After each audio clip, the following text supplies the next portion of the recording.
Inama, where health innovation meets cultivation. One of the questions I get quite a bit is how do you get international contracts in health informatics, digital health, medical systems, health administration, and other clinical IT related fields? Well, there's not just one answer to that, okay? But I can help as best as I can. So I know for me, I've done my best to set myself up to be prepared for calls for proposals or calls for consultants, okay?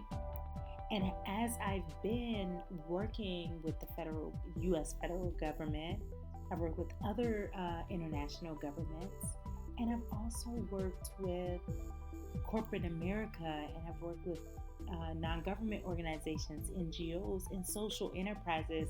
I feel as though I have set my tone and set my stature on my resume, having worked across the gamut, okay?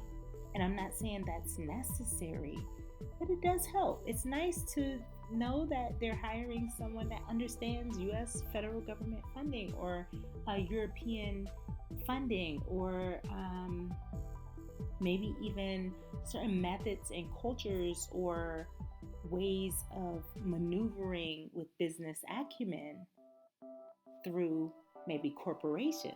And that's been my case, okay? So that's been helpful to me.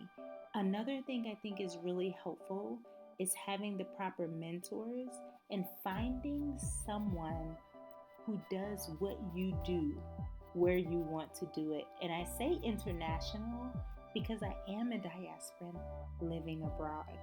I am a diasporan working abroad, and I have been doing so at the time of this recording, 17 years. But I've been also first living abroad, oh my goodness, 34 years ago? Yes. Okay.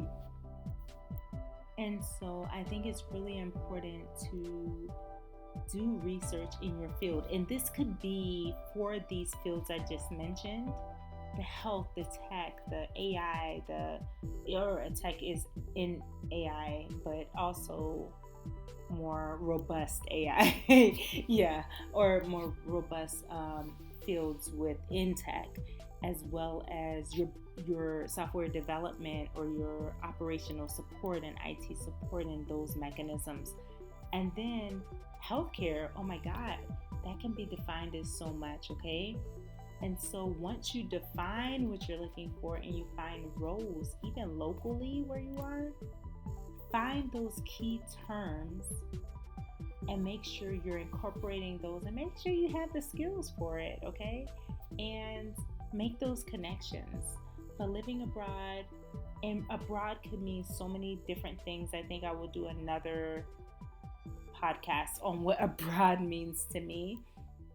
But it can mean so many different things to different people when it comes to careers, right? Because being abroad, there could be some parts of your resume or your skills that are so profound, and then some that may not be enough. It depends on the type of environment you're working in, yeah, and what infrastructure looks like, and what the political and government systems look like.